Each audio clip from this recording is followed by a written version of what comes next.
Lesson 9.1, Right Triangle Trigonometry. Our essential question, how do you evaluate trig functions of acute angles? Find unknown side lengths and angle measures of right triangles, and use trig functions to solve real-life problems.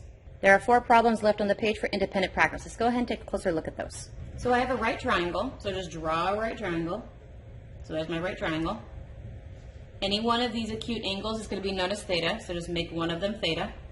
If this is the angle theta, that meant over here has got to be our opposite. This has to be our adjacent, because immediately across from the 90 is always your hypotenuse. I'm given cosine.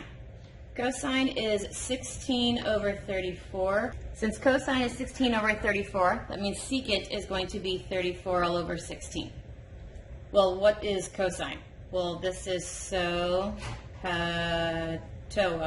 So that means cosine gave us our adjacent to be 16, and it gave us our hypotenuse to be 34.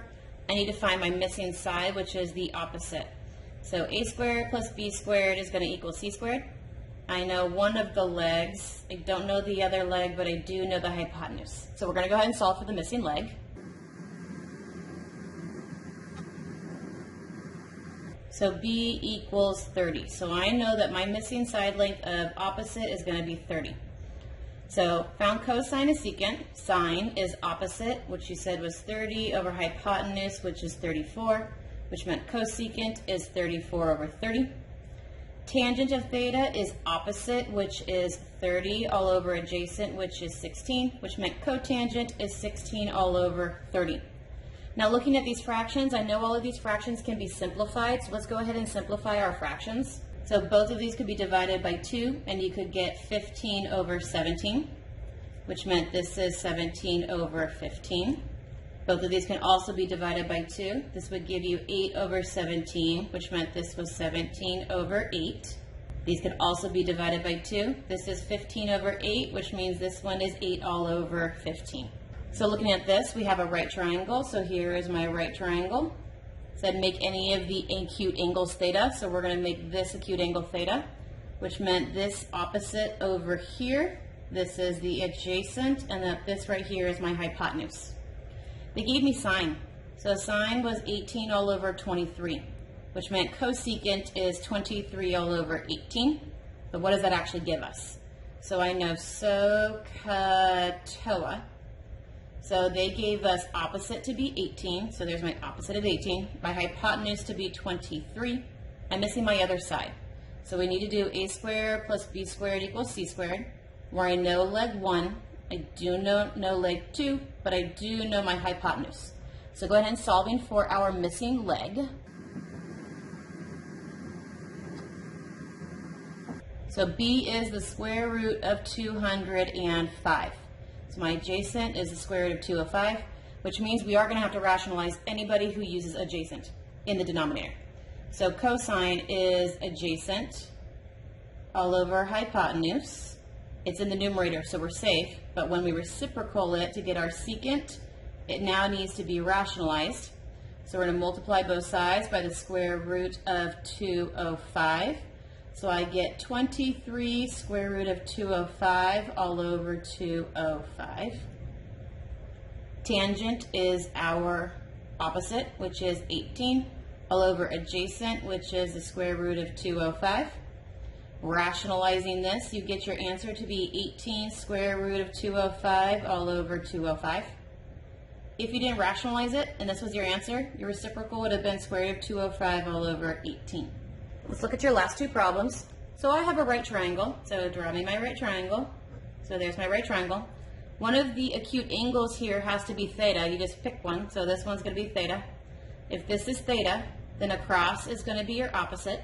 Immediately next to is your adjacent, and the one always immediately across from the 90 degrees is always your hypotenuse no matter what. So I know sine. Sine is the fraction 40 over 41. So here's my sine, 40 over 41. Which meant cosecant is 41 over 40. That's all I know. So sine was SOHCAHTOA.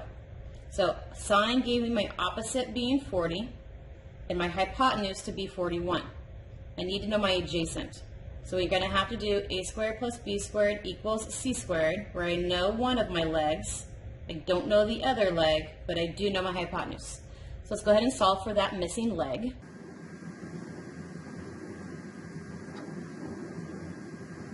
So I just found b to be 9. My missing leg is 9. So cosine is adjacent, the 9, all over my hypotenuse, which is 41. The reciprocal of that is my secant, which is 41 all over 9. Tangent is opposite, which is 40, all over adjacent, which is 9.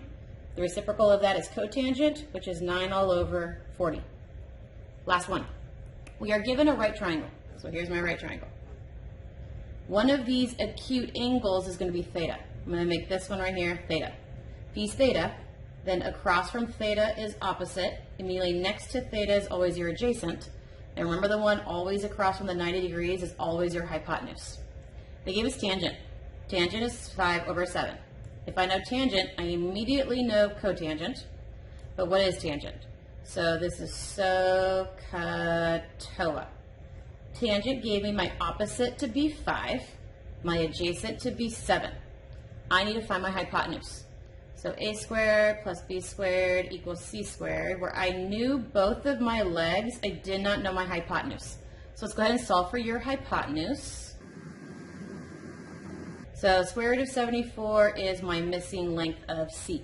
So anybody that uses the hypotenuse in the denominator, which can be sine and cosine, we're going to have to rationalize. So opposite is 5 all over my hypotenuse, which is the square root of 74. Reciprocal of that gives me cosecant, so square root of 74 over 5 is my cosecant. Going to have to rationalize this. Rationalizing this gives me the final answer of 5 square root of 74 all over 74. Cosine. My adjacent is 7. My hypotenuse is the square root of 74, which meant my secant is the square root of 74 all over 7, but this needs to be rationalized.